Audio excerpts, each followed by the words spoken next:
Welcome back, everybody, to the show. I hope you're doing very well. We start off with a Karoline Leavitt press briefing, and we'll get into some very serious stuff in a second, but something tickled me so dang much about this. So, do you know how this image has become the image version of the message, "This is a state propagandist"? The image you're seeing is of a North Korean quote-unquote news anchor who's a state propagandist. And often whenever you see Karoline Leavitt just being so unbelievably propagandistic, or Fox News anchors being propagandistic, people will just respond with this photo as if to say this is state propaganda of an authoritarian regime. So then today, too perfectly, when Karoline Leavitt's coming out for her first official press briefing since the invasion of Venezuela, where you know she's going to be doing a lot of state talking points, she wears this outfit. And it got me laughing so hard because it's too apt. So then I posted this comparison. Ready? Come on. Come on. She, as people say, did the meme. She really did. I captioned it just too perfect. And this post is going mega viral. Not really. So now let's look at what the Trump administration's propagandist, was up to in this press briefing, starting with this on Venezuela. In order to get these oil companies to invest billions in Venezuela, how will the U.S. reassure that their workers will be safe in Venezuela? Could there be troops involved? At this point in time, as you know, there are no troops on the ground in Venezuela. The president, of course, reserves the right to use the United States military if necessary. It's not something he wants to do. Diplomacy is always the first option, as you saw. He tried that with Nicolas Maduro, but unfortunately, he was an illegitimate dictator and an unserious person. And so President Trump authorized this law enforcement operation, and now Nicolas Maduro is sitting in a prison cell in New York. So certainly the president is going to do what's in the best interests of the American people, and that includes workers from our energy and oil industry. Ms. Leavitt, any update on Maduro's participation in the cartel? No, I had to. Ms. Leavitt, excuse me, Luke Beasley here with This is Epic News. What any word yet on his ties to cartel de los Soviet? De los Soviet.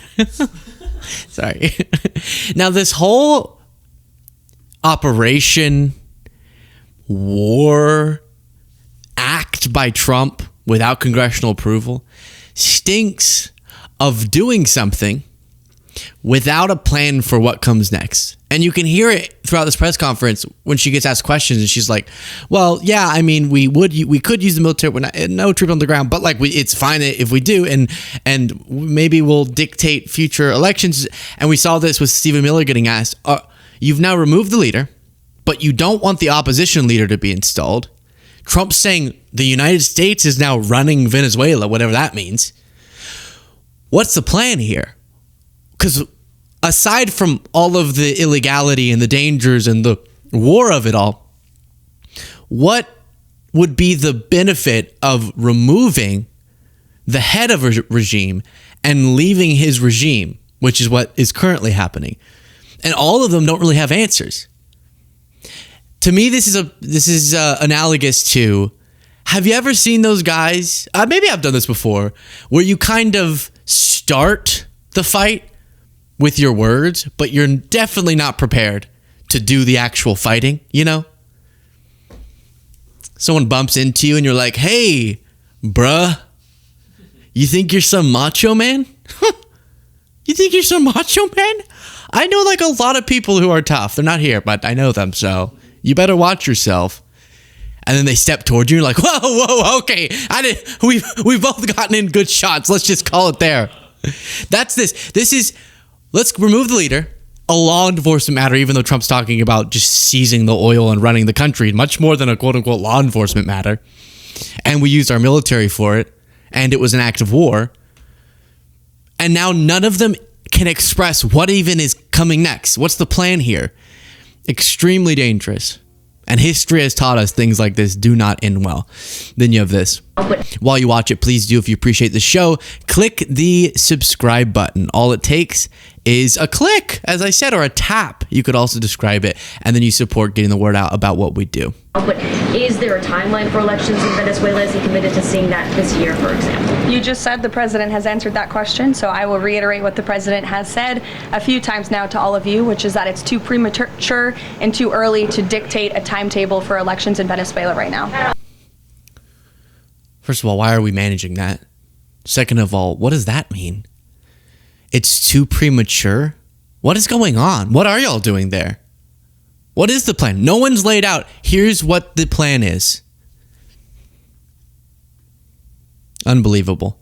Also unbelievable is the fact that they've just gotten this idea that since they did this, they should do whatever they want. And even as it pertains to our allies. And Trump has been talking about taking Greenland. And once again, Karoline Leavitt was asked, is the military off the table or on the table for Greenland? Is this, we're just going to kind of ask Denmark, can we have it? Maybe we'll give you some money, give you a little Bitcoin check, as Trump has said about paying off all of our national debt? Or are you planning a military invasion with Greenland? Purchase would look like. Karoline, Jackie. Karoline, just following up on Greenland, why not rule out taking it by military force? I know that past presidents and past leaders have often ruled things out. They've often been very open about ruling things in and basically broadcasting their foreign policy strategy to the rest of the world, not just to our allies, but most egregiously to our adversaries. That's not something this president does. All options are always on the table for President Trump as he examines what's in the best interest of the United States. All right, I understand that with President Trump as you described it. What about President Trump? Is this a wordplay thing? Do you do? President Trump Mispronouncing the name. Now, she tries to frame it as, I know past presidents have been beta bitches who will rule out things, and we don't do that. We're talking about taking territory by military force from our ally and a fellow NATO country in what would be an act of war. I don't blame past presidents for quote-unquote ruling that out. That seems like... Actually, it's so insane that that's even a question. I don't think anyone ever had to ask Biden or Obama, are you thinking about invading our allies to take their land? Because the assumption was that's obviously not on the table. But maybe a Bitcoin check is on the way. Reports that the U.S. could potentially buy Greenland as one potential option on the table. What would such an offer look like? Is there anything monetarily you could provide, any details there? Well, that's something that's currently being actively discussed by the president and his national security team. And I would point out that the acquisition of Greenland by the United States is not a new idea. This is something that presidents dating back to the 1800s have said is advantageous for America's national security. The president has been very open and clear with all of... So when they talk about, don't credit Trump with being open and clear when what he's being open and clear about is deranged. What they're talking about with acquisition is different. That's why we keep asking about military force. Because yeah, if you went to Denmark and said, hey, we got this jet from Qatar. It's kind of schwanky, kind of corrupt. Would you like it? We can give you this jet if you give us Greenland. That would be different. If you had a nice diplomatic way and we just, because Denmark wanted to give it away, it was a little Greenland garage sale. A little Greenland garage sale. I take it. Yeah, I take it. If it's on clearance, yeah, I'll take it. But it can't be one of those sales that's like, I think this store's always on sale. Is this really a sale or is this just a marketing gimmick? It has to be a real sale. A real, what's the place? Macy's. Did Macy's go out of business? Whichever one of these went out of business, they're giving away all this stuff. Sure. My Pillow. You remember it was having all these struggles because Michael Lindell waged a war against elections and ended up having a bunch of backlash to his companies because he was doing all the Trump lie stuff. And they started giving away vans and pillows, maybe used pillows with just Mike Lindell's sweat seeped into them. If it's that type of sale, I'll take Greenland for sure, personally. But that's not the main question and why you're infuriating our allies so much. It's because Trump's going, yeah, maybe we'll invade. Maybe we'll just use the military power we have to take over that territory.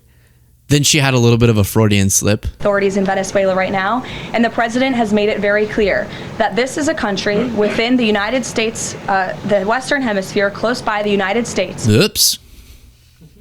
Within the United States. Now, here is Democratic Senator Chris Murphy talking about the plan that they disclosed to Congress and how insane it is.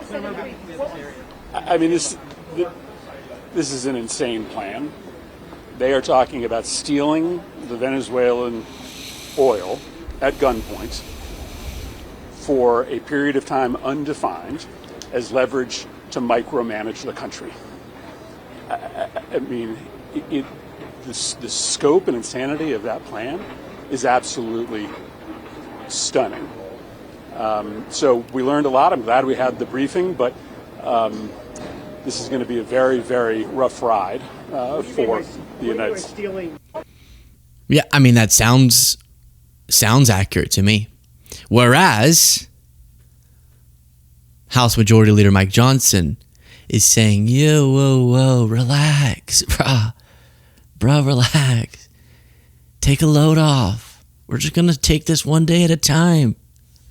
You know where I stand. You know where the House stands. We're going to get a briefing today, and then we'll see how it develops. So everybody relax. Yes. Just relax. We're taking over countries. It's just fun. It's silly. It's goofy. Chill. So you know the opposition leader Maria Corina Machado in Venezuela was thinking, which is why she was encouraging the U.S. military to take Maduro out of power, that if that happened, then Trump and the U.S. government would figure out a way to shift power to her. And for a second, it sounded like that might have been the plan. And Trump was saying there's going to be a transition and we're going to run things for a while and there's going to be a transition. And you're going, okay, so this is a regime change war, but also about oil. And we know it's not really about drugs, but you're going to keep saying that. And so then Machado here apparently ticked off Trump by not giving him the Nobel Peace Prize that she received. And so then he goes, you know what? She doesn't really have the respect, I think, necessary. I'll go ahead and just have Stephen Miller be the supreme leader of Venezuela, and then we'll see how things go. Relax. You're so tight sometimes. And so Machado then was asked about the Nobel Peace. This is just insane. This is what we're talking about the Nobel Peace Prize. She's like, yes, it is dedicated to Trump. Please. Did you at any point offer to give him the Nobel Peace Prize? Did that actually happen? I had read that somewhere. I wasn't sure if it was true. Well, it hasn't happened yet, but I certainly would love to be able to personally tell him that we believe the Venezuelan people, because this is a prize of the Venezuelan people, certainly want to give it to him and share it with him. Now, to be clear, she would be a much more legitimate leader than Maduro, obviously. But the insanity of us going in, removing the president, however terrible, with no plan for what comes next, and not even seeking to transition to the opposition leader, who does have some popular support, because Trump had his fifis hurt that she didn't give him the Nobel Peace Prize that she received for her efforts in Venezuela. And then to go, yeah, I'll give it to you. What? Yeah, I'll give it to you. This is so irrelevant. And for her to be saying that within the context of literally a war. Now, it's not a hot war right now. It was for a brief second. But when we're saying we're going to run the country, that sounds like a war to me. A military takeover, at least. An act of war for certain. So Trump needs to be given the Nobel Peace Prize so that he can use war to change the situation in Venezuela. My head is spinning. Now, when a time like this, where we have propagandist Leavitt in her North Korean propaganda outfit. We need news outlets to stand powerfully for the truth and not waffle on the truth, not both sides of the truth, but stand powerfully for it. And this new anchor at CBS, which some of his viral moments are kind of indicative of the changes that have been made at CBS after pressure, and then the Trump administration abusing CBS, trying to force them into changes that Trump would like, and then, of course, Barry Weiss assuming a very powerful position there. And the new primetime host is Tony Tokopil?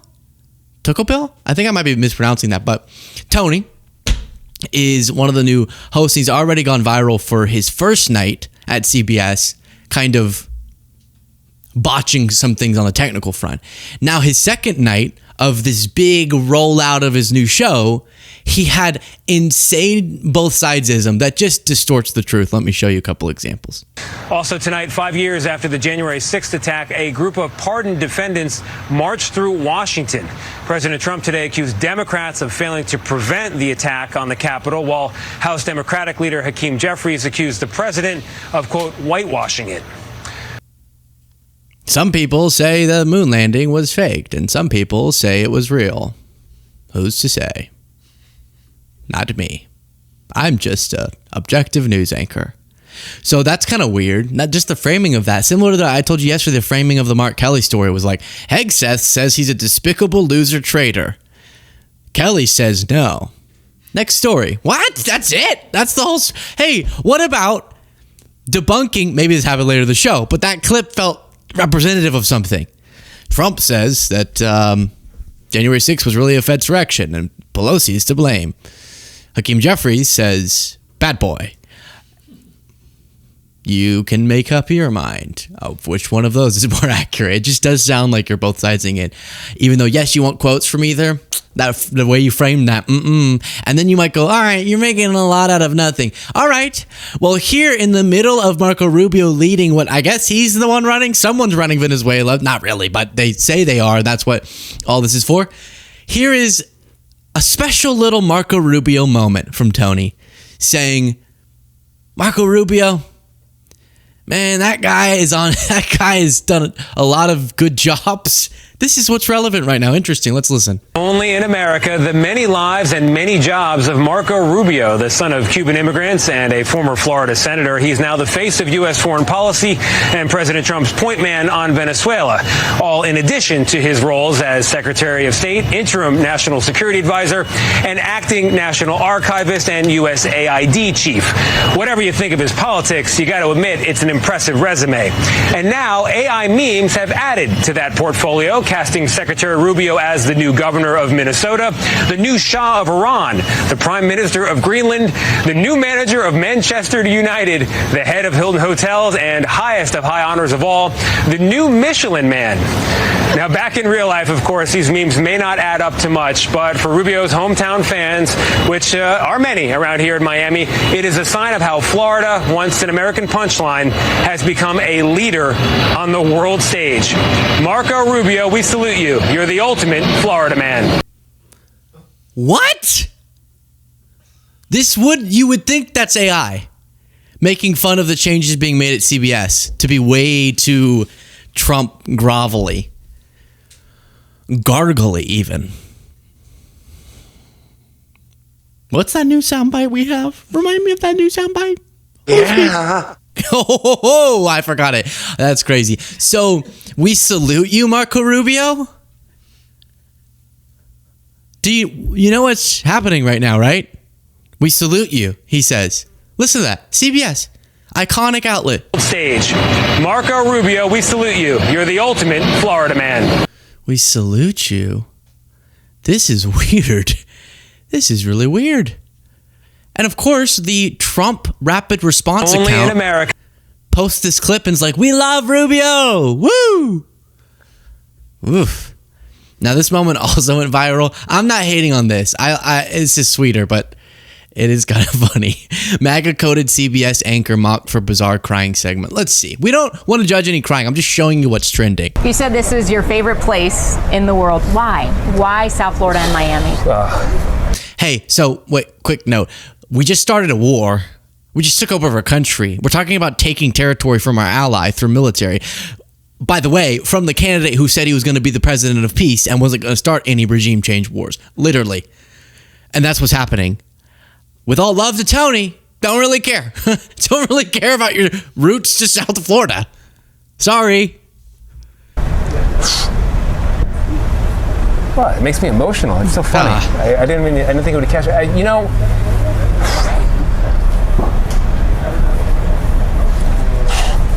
Because you only have one childhood, right? So. Yeah. Whew. Let me get a second here. No, you're okay. I can relate. This is home. People will, to help people understand why I have such a reaction. Yeah, I gotta work with Tony. I gotta work on some things. Crying on camera.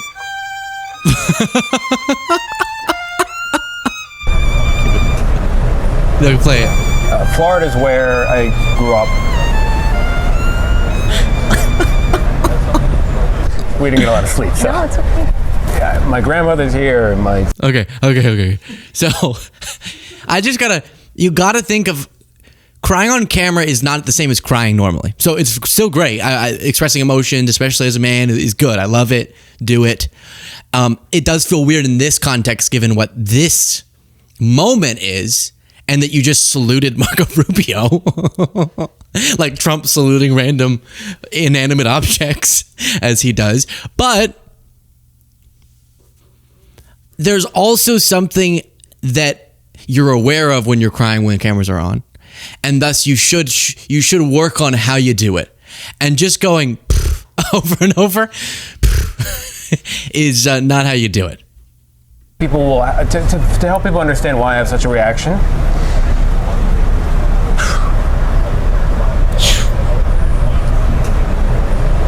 And this is all with love. We're just having fun. I appreciate the expression of emotion. Florida's where I grew up. We didn't get a lot of sleep. So. No, it's okay. Yeah, my grandmother's here, my father, my mother, my aunts and uncles, cousins. And it's where I would have spent all of my childhood, but we left because of my father. He got in some trouble with business. It's like, we laugh about it now, but he was a drug dealer. But was he a part of Cartel de los So Bad? Was he?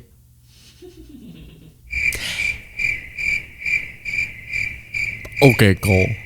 Try to think of a better one than that. Okay.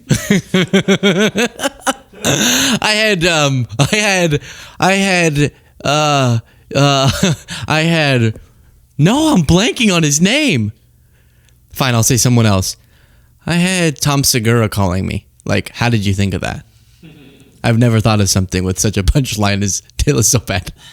And I said, hey, I don't know. It just sort of comes to me. No, though, if you don't know what I'm referencing, it's just a different segment. You missed it. You could watch it. I just don't remember which one. So just go watch every one of the videos in the last couple of days and you'll find it. It'll be worth it. Business is like, we laugh about it now, but he was a drug dealer. But he was a drug dealer, he went to jail. It's kind of a ha-ha thing that we say now. But the reason it's so emotional for me is because I feel like I was robbed of the full Miami experience. Mm-hmm. So when I come back, I'm always like, think of what could have been. I really love it here, yeah. But it changed the... Well, we love that. We do. Why did you salute Marco Rubio? Maybe is it kind of what... That is funny to be like, what do you... Hey, what does this area mean to you? You know, Miami. It's like, I get it. Your family's connected. You have these stories you're thinking of. I get it. I'm just explaining why other people made fun of it. I actually get it. I get emotional thinking about Austin. And and my dad was... No, not really. Okay, and we need people who are not doing propaganda. And that segment about Marco Rubio felt totally ridiculous. I was texting with other political YouTubers, all of us just like this. This is essentially the text, a little more vulgar than this, but this was the energy. Right? What? This stands for what? This stands for, are you kidding me? This stands for, no effing way. This stands for, what the hell's going on with CBS? What the hell happened? CBS. We've just gotten that down, Cole. You're the yin to my yang sometimes.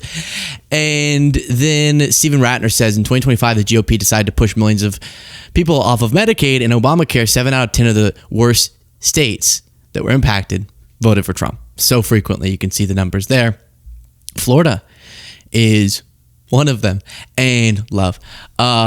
So we need hosts who will report this as what it is, as opposed to some people say millions of people are being kicked off of health insurance. Other people say that they're being given the opportunity to be healthier.